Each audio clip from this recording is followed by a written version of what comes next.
Amém. Boa noite, irmãos. Boa noite, irmãos. Em nome de Jesus, solta sua língua aí, glorifica o nome do Senhor.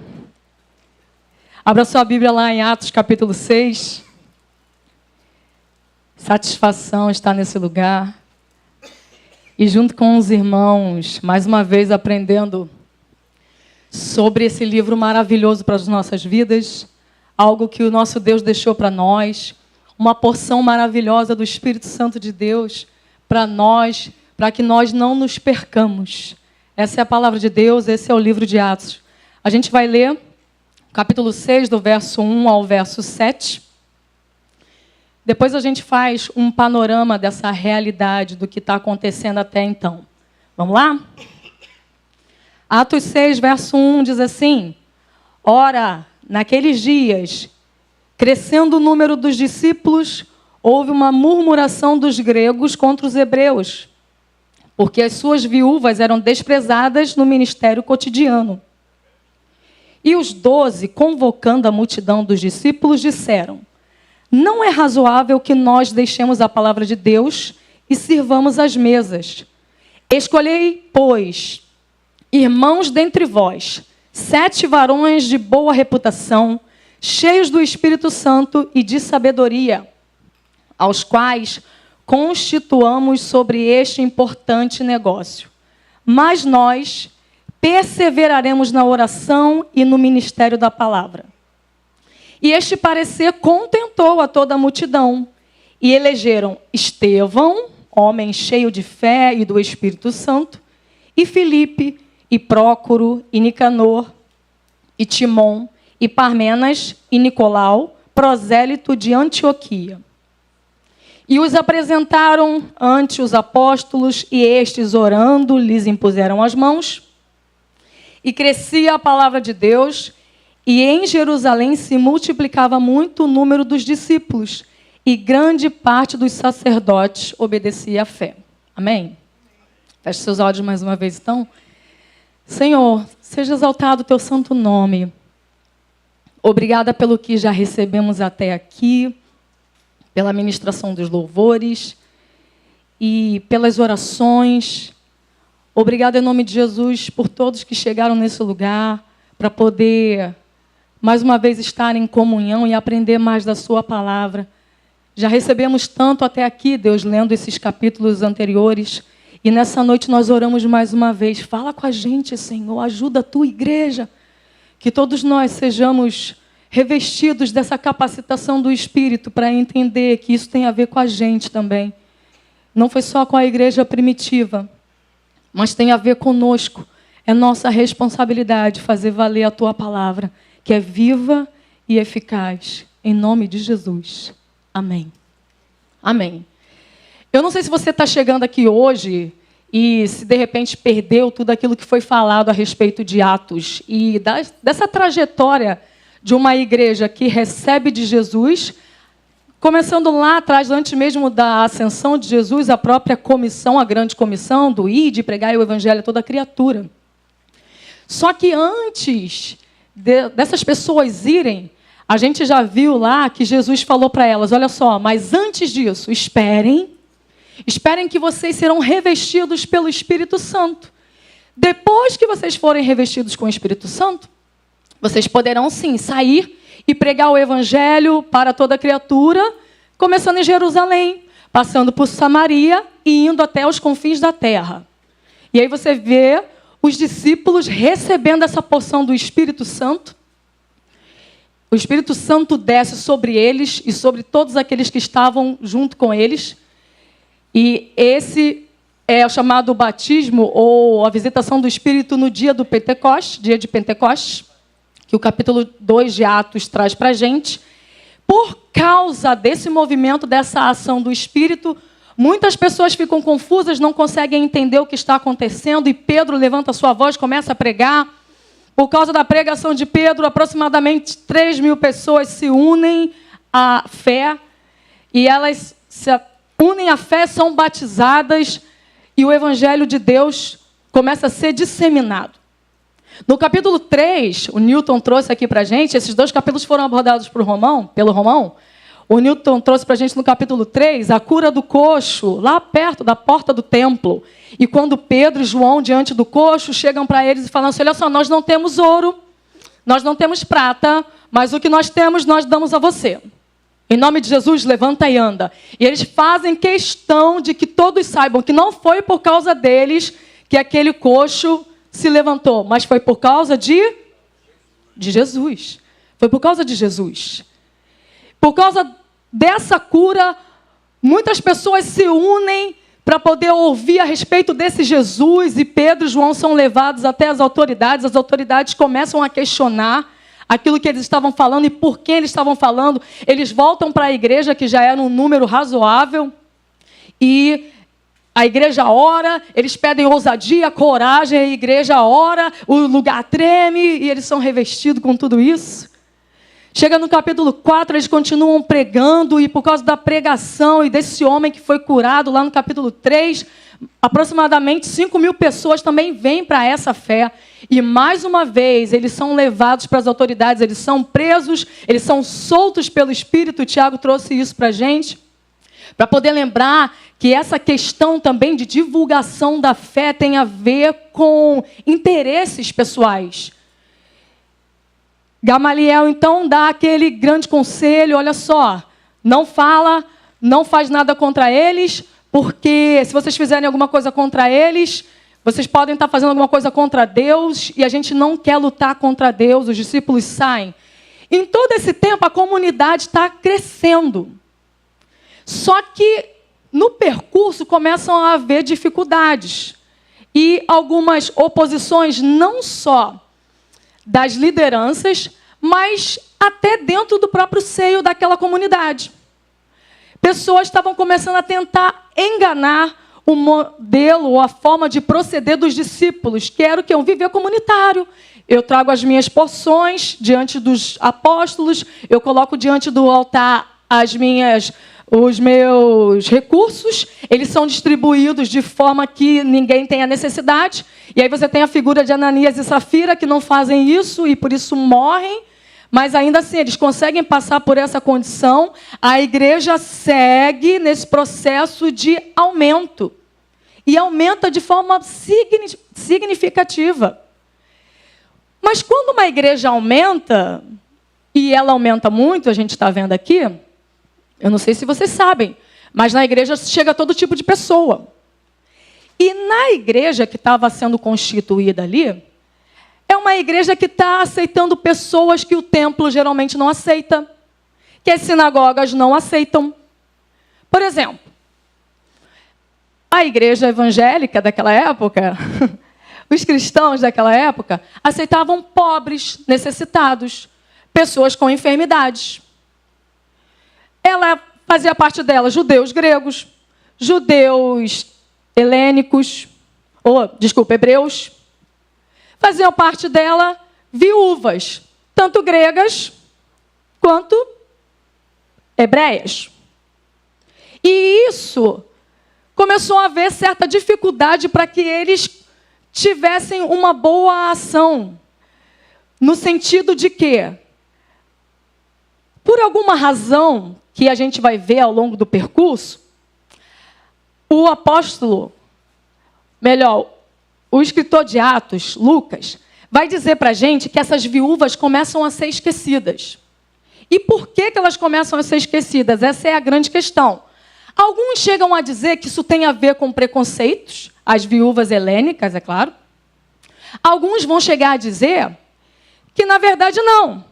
Era só porque eram viúvas e que, naturalmente, era um grupo minoritário que não era levado em consideração. Seja como for, essa expansão da igreja fez com que, de certa forma, as lideranças ou a liderança começasse a esquecer do cuidado com as pessoas. A pregação da fé era aquilo que geralmente era incentivado e foi incentivado e era colocado, sim, para que fosse feito. O evangelho tinha que se disseminar. Mas quem vai cuidar, afinal de contas, desse grupo que está ali, que está presente? Afinal de contas, vamos voltar nessa questão. Essa comunidade, ela é inclusiva. Porque ela é gentil. Como no seminário que a gente teve um dia desses aí. Ela é gentil e na sua gentileza ela atrai todo tipo de pessoa. Só que nessa forma de atrair pessoas, ela não atrai gente só, gente maneira não, gente. É só a gente pensar no sentido de que, olha para mim, olha para você, pensa no quão problemático nós somos. E nós não vamos deixar os nossos problemas de lado quando vamos para a igreja. Pelo contrário, esse lugar deve ser o lugar onde a gente vai se mostrar de fato. Para que isso seja de alguma forma tocado e sanado pelo Espírito Santo. Amém, irmãos? Vocês conseguem compreender essa realidade? Porque a igreja ou uma comunidade não é um lugar onde a gente se veste de santidade e vem. Mas é um lugar que a gente vem com as nossas debilidades e por causa do Espírito a gente é ajustado. Sempre foi assim. Lembra desses discípulos todos, ou melhor, desses apóstolos que eram os discípulos e que foram, ao longo do caminho, com a ação de Jesus, sendo transformados à sua imagem e semelhança. Domingo de manhã mesmo nós estávamos falando sobre Pedro, por exemplo. Pedro é uma pessoa que a Bíblia faz questão de dizer que o tempo inteiro levanta o dedinho para poder falar quem era Jesus, como Jesus deveria proceder, e ele é aplaudido pelo próprio Cristo por causa disso. Em um episódio que você sabe muito bem, ele chega, Jesus pergunta, quem os homens dizem que eu sou? E Pedro fala, tu és o Cristo, o Filho do Deus vivo. Gente, glória, aleluia, palmas para Pedro. Todo mundo aplaude, é isso aí, Pedro, Jesus fala isso. Pedro, você ganhou uma estrelinha aí, nota 10. Você foi maravilhoso, aluno perfeito. Num estalar de dedo, o cara é chamado de diabo. Porque Jesus está falando a respeito da sua possível morte. E Pedro fala, não, Jesus, precisa ser assim, não faz isso contigo. E aí Jesus manda para ele, para trás de mim, Satanás. Vê se não é uma comunidade de gente que precisa ser transformada. E fora a traição. Não, traição não, né? Pedro não traiu Jesus. Pedro só negou, né? Pedro não traiu, né, irmãos? Pedro só negou. E fora todos os outros vacilos que ele deu. Mas só Pedro? Claro que não. Todos os outros que estavam juntos. E os vacilos não param por aí. Quando a gente se torna crente ou vem para uma comunidade, a gente não vira anjo. Ou alguém aqui virou e não informou para a gente. Alguém virou anjo, recebeu Jesus como Senhor e Salvador, foi transformado à sua imagem e semelhança. O que você está fazendo nessa terra ainda, meu irmão, minha irmã? Você tem que subir para poder estar com Ele. Pelo contrário, não é assim. Nós vamos para uma comunidade e levamos os nossos problemas para a comunidade. Os nossos problemas na comunidade se tornam desafios da comunidade. Os meus problemas não são mais meus. Os meus problemas são problemas da comunidade. E talvez aí esteja um dos grandes problemas da comunidade, que não são os meus. Mas talvez o maior problema da comunidade seja não entender isso. Que aquele membro, aquela pessoa que adentra pelas suas portas, ela vai trazer problemas e situações que ela não pode levar sozinha. Não são apenas dela. São agora do coletivo. Amém, irmãos? É aí que você e eu entramos nessa história. E é aí que a gente vai entrar de fato no texto. Mantenha a sua Bíblia aberta lá em Atos 6. Essas pessoas chegam para a igreja e para a comunidade e levam os seus desafios.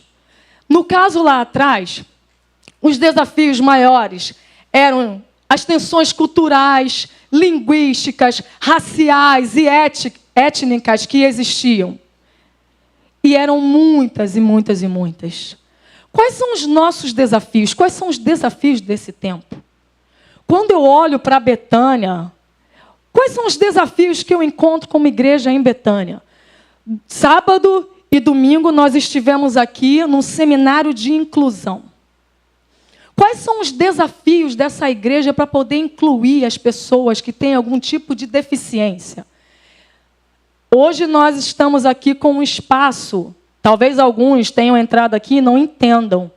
Esse espaço foi reservado para pessoas cadeirantes permanecerem e terem uma visualização melhorada do altar. Porque, em geral, elas ficavam desse lado e ficavam inclinadas para cá, e isso trazia grandes malefícios para elas. Hoje, então, a gente tem um espaço aqui para poder tentar minimizar as dificuldades que essas pessoas geralmente têm. Mas aí, eu me obrigo a perguntar, cadê a rampa dessa igreja? Cadê as rampas dessa igreja? Por que essas rampas não foram feitas? Quando nós sempre tivemos um ministério de inclusão nessa igreja. Por que a gente não olhou para esse desafio? Por que a gente não entendeu esse desafio e não fez? Isso é e é básico. Mas, sei lá, pensa em outras questões aí. Nós temos, aos domingos, na nossa igreja, pessoas que vêm assistir ao culto, que são pessoas em situação de rua. Eu não sei se você sabe, mas Betânia tem um trabalho com moradores em situação de rua todas as quartas-feiras de manhã. Hoje você estava lá, né, Tiago? Um café da manhã. Você pode procurar a Mary Jane para poder querer saber mais como funciona. Mas aos domingos também, geralmente tem um trabalho que é feito com moradores em situação de rua. Depois desse trabalho, a Mary Jane, junto com a equipe, tenta trazer o máximo deles para cultuar conosco. Mas algumas pessoas da nossa igreja já se incomodaram com algumas pessoas em situação de rua, que estavam aqui, por diferentes razões. Quais são os desafios que Betânia enfrenta? Eu estou falando de coisas que são da nossa realidade. Mas eu poderia falar das questões que geralmente nos acompanham e que fazem parte desse tempo. Então, eu posso falar de questões de sexualidade que estão muito em voga. Eu posso falar de questões de preferência política partidária. Quais são os desafios que Betânia enfrenta? Eu posso falar de questões raciais, eu posso falar de violência contra a mulher e de outras situações tamanhas que estão no seio da nossa igreja e é importante e fundamental que a gente trate. E tem a ver comigo e tem a ver com você. Porque nós somos uma comunidade. Mas, segura aí. Vamos lá para o texto. Painel, ajuda a gente. Vai lá para o capítulo 6, verso 1, por favor.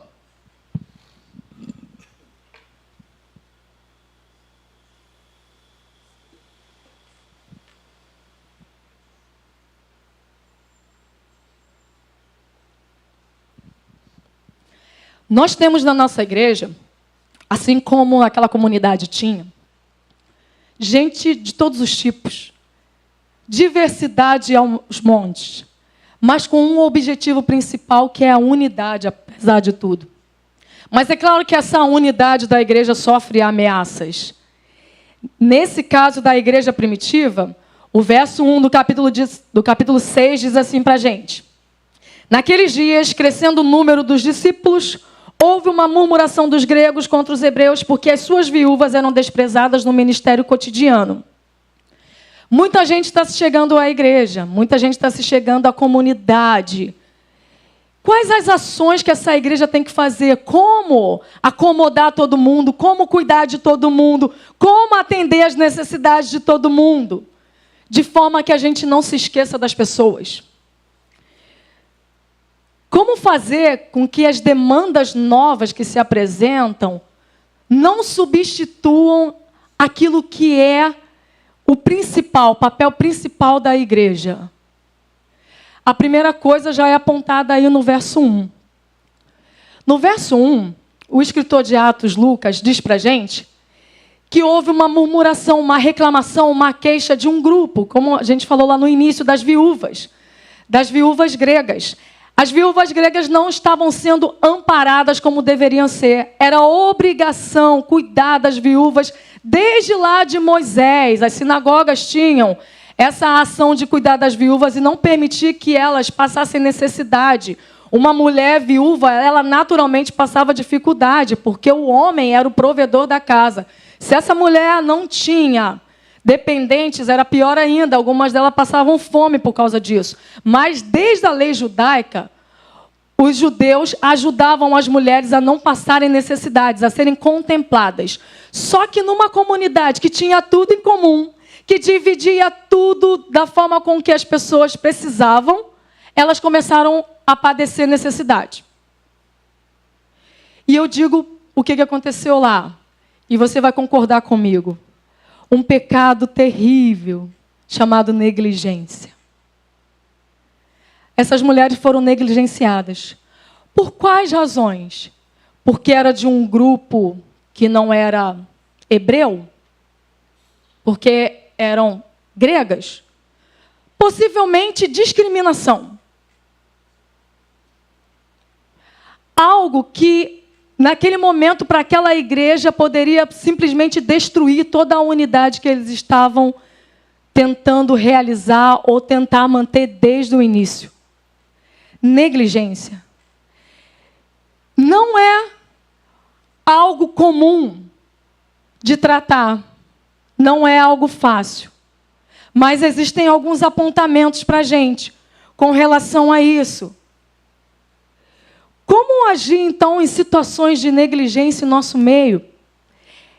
Em parar para ouvir alguém que está passando por alguma situação que não deveria passar, porque está dentro de uma comunidade que entende que deve ser porta-voz, que deve ser boca de Deus, que deve ser servo de Deus. O verso 2 vai dizer para a gente. Ajuda a gente, painel. E os 12, convocando a multidão dos discípulos, disseram: não é razoável que nós deixemos a palavra de Deus e sirvamos as mesas. Primeira coisa, então, importante para poder fazer, para que a comunidade não se perca, para que não perca o seu propósito no mundo. Estar atento às necessidades das pessoas. Perceber as necessidades das pessoas. Betânia é uma igreja que trabalha muito. E isso é muito bom. Betânia faz muito. E faz demais. Só que é possível que, se a gente não se der conta, a gente perca a nossa mão desse trabalho. A gente comece a elevar o trabalho e se esqueça das pessoas que estão ao nosso derredor. É possível que a gente negligencie os mais perto de nós, porque às vezes o nosso alvo fica tão distante. Às vezes o nosso alvo fica uma coisa tão inalcançável que a gente se esquece daqueles que estão mais necessitados da nossa presença ou da nossa ação. E essa palavra tem muito a ver com a gente, Tiago, Newton, que ocupa esses lugares de liderança. Como agir em meio a essas situações, se não parando para poder ouvir, parando para dar atenção, olhando nos olhos e percebendo aquilo que é o que deve acontecer e o que deve ser feito para modificar a situação? Será que Betânia é esse lugar que para ouvir as pessoas? Será que você é essa pessoa que para ouvir também as queixas de outros quando vem a você? Mas ouvir de forma voluntariosa e não só como alguém que diz que está parando porque é necessário parar. Os apóstolos pararam. Mesmo em meio ao trabalho deles de anunciar a palavra, eles pararam para ouvir aquele grupo que estava murmurando. E aí eu fico imaginando, tenta vir comigo então nessa imaginação que é dos apóstolos. Essa reclamação chega até os ouvidos deles. Eles são 12 pessoas, eles param, eles se reúnem e começam a indagar o que está acontecendo. E eles não sabem muito bem até então o que é para ser feito e começam a conversar com eles quais tipos de ações devem ser tomadas. Até que eles chegam à conclusão que é essa que o capítulo 6, verso 2 vai dizer para a gente. A gente não vai parar aquilo que a gente faz. O evangelho precisa continuar sendo divulgado, mas a gente precisa tomar uma providência a respeito desse assunto. Qual é, então, a solução que deve ser feita? Vamos dividir as responsabilidades.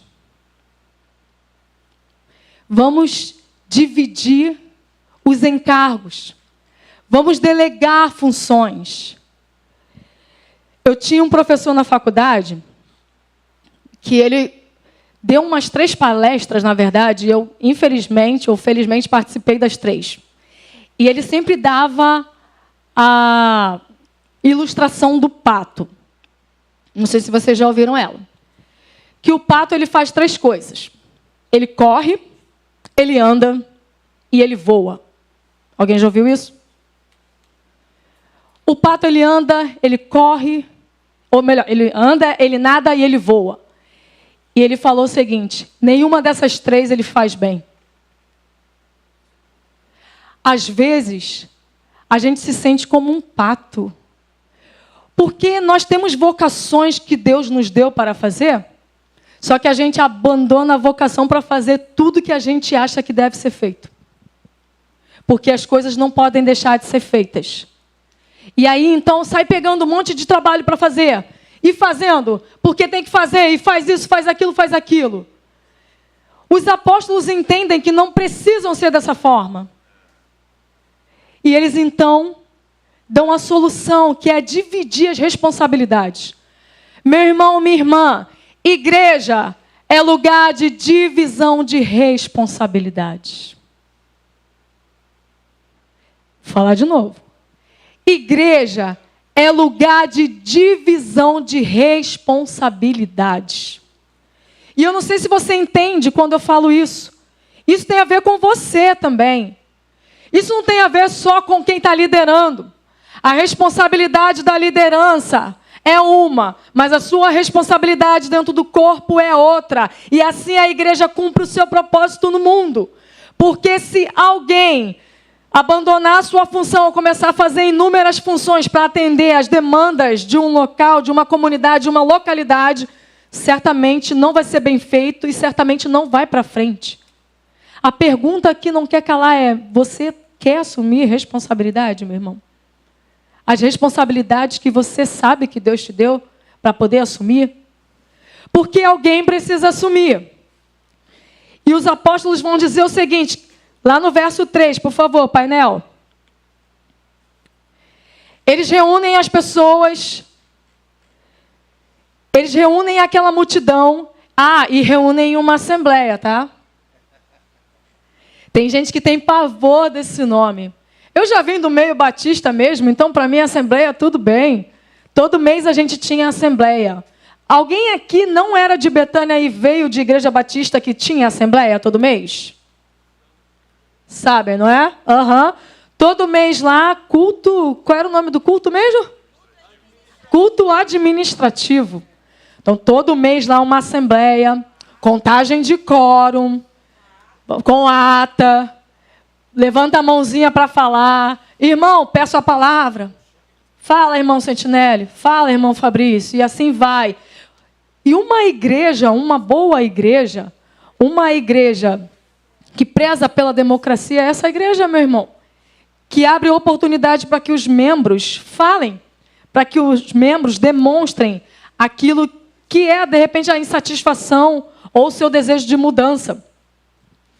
Os apóstolos convocam essa assembleia, mas eles vão com uma solução.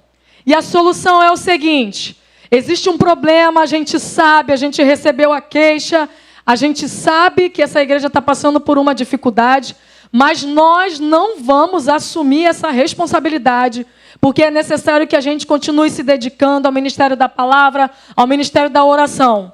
Vocês, igreja, vão escolher 7 homens, verso 3. Escolhei irmãos dentre vós, 7 varões, de boa reputação, cheios do Espírito Santo e de sabedoria, os quais constituamos sobre este importante negócio. Irmãos, a responsabilidade também é dos irmãos, é da igreja reunida, não é só da liderança. A prerrogativa de escolha é da igreja, a prerrogativa de escolha é da comunidade, é a comunidade que tem voz para poder escolher pessoas que vão representá-la. Daqui a pouco a gente vai passar por uma sucessão pastoral. E nós estamos trabalhando por isso, é importante que você saiba. E nesse trabalho, o nosso desejo, auxiliado, direcionado pelo Espírito Santo, é que todos nós cheguemos a uma conclusão, a um nome que a gente possa votar e que seja abençoado, e que Betânia seja abençoada por essa pessoa em nome de Jesus. Mas tem a ver comigo e tem a ver com você também. A prerrogativa da escolha é da comunidade, a comunidade que vai exercitar a sua escolha. Porque os problemas da comunidade devem ser resolvidos dentro da própria comunidade, pela comunidade. Eu posso chamar alguém de fora para poder auxiliar. Mas a comunidade tem peculiaridades que só ela sabe. E ela que tem que resolver os seus problemas. Quais pessoas, então, podem ser escolhidas? A que você achar melhor. Talvez Pedro tenha levantado sua voz e falado ali para eles. Escolham aí pessoas, homens, 7, o número da plenitude, que vocês quiserem, mas não esqueçam de características, de qualificações espirituais essenciais para esses homens. E quais são elas? Primeira coisa. Isso aí, meu irmão. Identidade, transparência, boa reputação. Transparência. Alguém que seja visto pelo lado de dentro, pelo lado de fora, e que não tenha do que se envergonhar. Que tenha bom testemunho, que tenha caráter, que seja honesto, boa reputação, servos com boa reputação, que as pessoas não tenham nada para dizer contra. Segundo ponto, pessoas, boa índole, isso, cheios do Espírito Santo. É alguém que chega aqui e começa a falar em línguas. O Tiago, imagina o Tiago aqui, ó, falando em línguas aqui, rodando no manto, girando o paletó. É isso, irmão, cheio do Espírito Santo, é alguém assim? É que tem o cuspe ungido, é que tem o suor ungido. É assim, a caneta ungida, servo de Deus. É assim, é isso, ser cheio do Espírito Santo é isso? Claro que não. Alguém que demonstra os dons do Espírito. E Wanda, quais são esses dons do Espírito? O fruto do Espírito.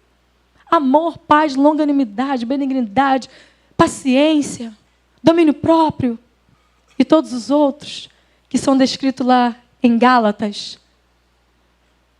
Boa reputação, cheios do Espírito Santo, mas que também sejam cheios de sabedoria. Pessoas que olhem para a necessidade da sua comunidade e saibam atender essas necessidades, que tenham conhecimento para isso, talvez formação, para que quando estiverem fazendo tudo o que estão fazendo, tenham essa capacidade, junto com boa prudência, e possam, sim, fazer o melhor que puderem nessas ações. Mas talvez uma ação também, uma característica muito relevante. Pessoas que não queiram só o título. Pessoas, não sei se você sabe, mas esse 7... na sua Bíblia, não sei se está escrito. Na minha está escrito que é a instituição dos diáconos. Que seja mais do que o título de diácono. Que seja a vocação do serviço. Pessoas que entendam que foram chamadas para aquilo e que se dediquem àquilo e que não tenham orgulho de dizer que tem o título, simplesmente por dizer. Eu vim de uma igreja que o filho do pastor disse de púlpito mais ou menos assim: Resisti aos diáconos e eles fugirão de vós.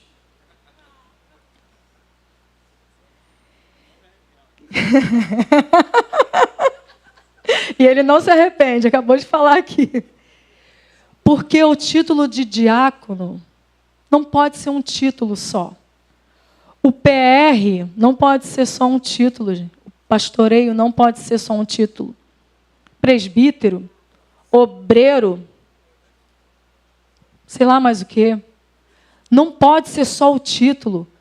Tem que ser a vocação e o chamado que Deus nos deu. E essas são as qualificações que os apóstolos colocam para a Assembleia. Escolham. Vocês têm a prerrogativa de escolha. Mas escolham pessoas de boa reputação. Pessoas que sejam cheias do Espírito Santo e pessoas cheias de sabedoria. Que vão receber o encargo e que vão cumprir esse encargo. Que não vão usar isso para benefício próprio, que não vão se promover com isso. Escolham. Essa decisão, a Bíblia vai dizer, que é muito bem aceita pelas pessoas da Assembleia. Todo mundo disse que aprovava. Aprovam, irmãos? Quem é favorável diz amém. Todo mundo diz amém? Levanta a mão. 100%. Aquelas pessoas são escolhidas. E eu vou ler mais uma vez quem são essas pessoas. Verso 5. Este parecer contentou a toda a multidão e elegeram Estevão, homem cheio de fé e do Espírito Santo, e Filipe, e Prócoro, e Nicador, e Timon, e Parmenas, e Nicolau, prosélito de Antioquia. Essas pessoas foram apresentadas para os apóstolos. Os apóstolos concordaram que elas tinham, sim, essas características. Abençoaram elas, oraram, impuseram as mãos, abençoaram. E a Bíblia vai dizer no verso 7 que, por causa disso, crescia a palavra de Deus em Jerusalém, e em Jerusalém se multiplicava muito o número dos discípulos, e grande parte dos sacerdotes obedecia à fé. Paz. Paz na comunidade. Pelo menos por um tempo. Porque a comunidade ela entra em conflito e a gente sabe muito bem. Mas quem são essas pessoas capazes de resolver os conflitos? Às vezes, já vou chamar o Ministério de Louvor, pode se posicionar. Às vezes a gente foca muito na evangelização e é necessário, na pregação da palavra. Pregar, anunciar o Evangelho de Deus é fundamental dentro do reino de Deus. Nós queremos ver pessoas alcançadas pelo poder do Espírito Santo de Deus.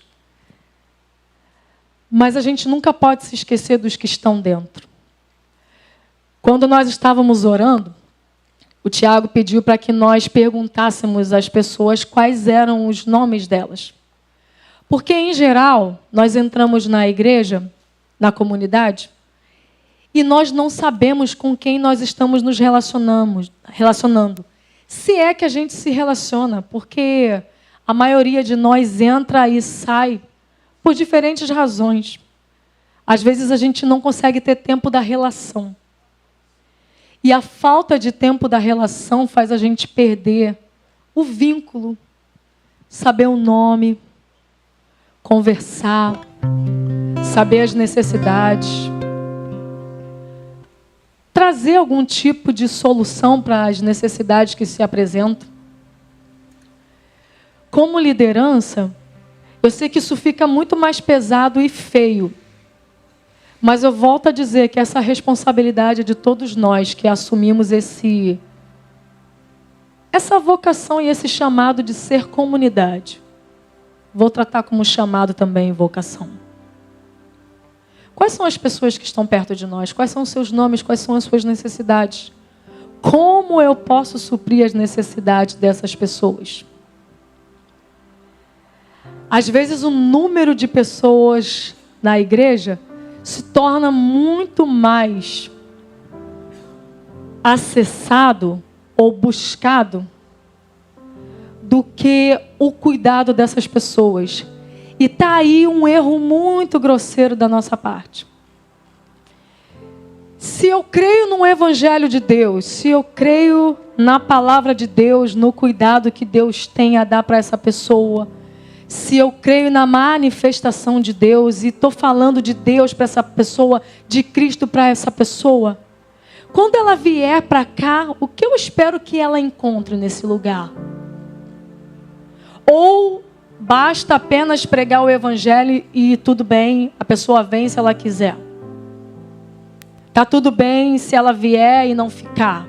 Afinal de contas, a minha preocupação é só com a alma. Se eu ganhei a alma, ganhei tudo da pessoa. Será que é essa a nossa preocupação? É com a alma da pessoa? Mas como é que está a vida dessa pessoa? Como é que é o dia a dia dela? Será que ela está passando por necessidade? Será que ela tem conflito? Será que ela está com problema na família? Será que eu posso ser resposta à necessidade que ela tem? Se eu não tenho tempo, se uma igreja não tem tempo para cuidar dos que estão aqui hoje, por que a gente quer mais pessoas para dentro, então? Se a gente não cuida dos nossos, para que mais? Por que a gente está insistindo, então, em pregar um evangelho para fora? Porque pensa comigo, se a minha igreja é uma igreja que não cuida dos outros, logo a pessoa vem e a pessoa sai. Qual foi a finalidade, então, de vir? Qual é a razão de estar nesse lugar? E aí, talvez a questão mais difícil seja: será que eu posso ser essa pessoa que vou cuidar dos meus irmãos? Quando você fala com Deus, quando você busca em Deus, quando você se coloca disponível para o reino de Deus, porque a gente faz isso através de canções, através de orações, você se vê como essa pessoa que é capaz de cuidar de outras pessoas?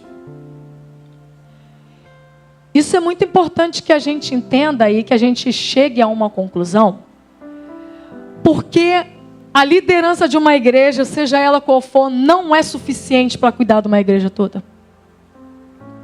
E isso já está mais do que sabido. Tem pessoas que passam pela igreja e essa semana a gente ficou sabendo de um caso assim, que acabam se adoecendo dentro de uma igreja.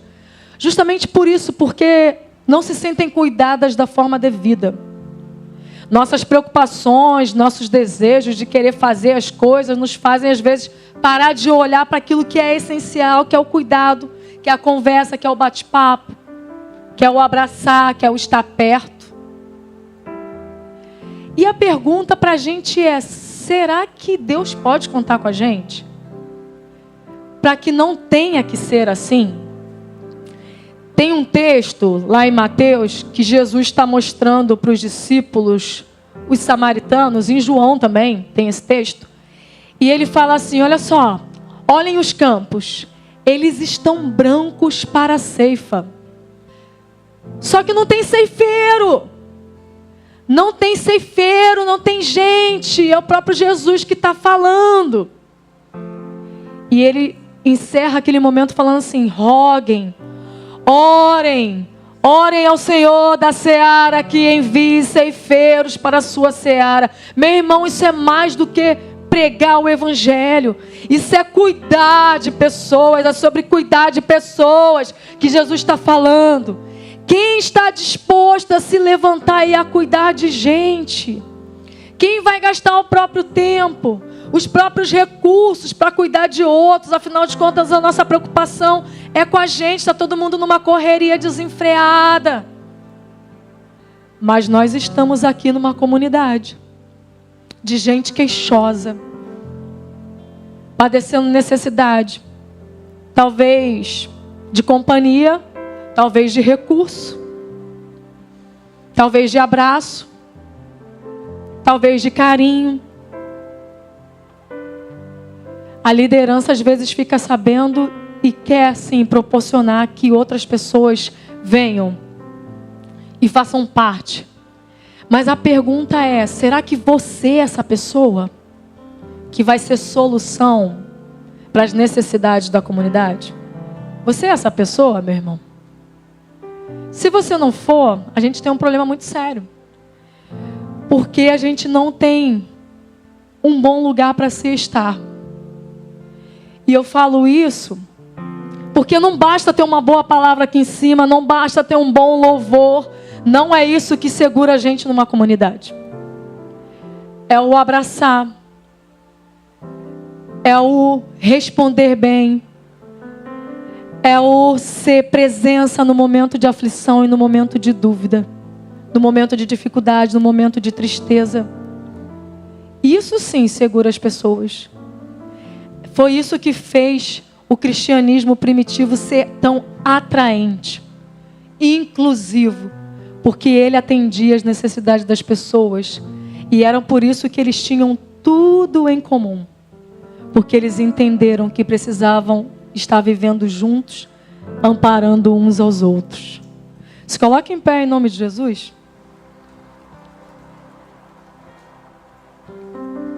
Essa canção que o Betânia Louvor vai cantar agora, pode vir para cá. É uma canção que expressa o desejo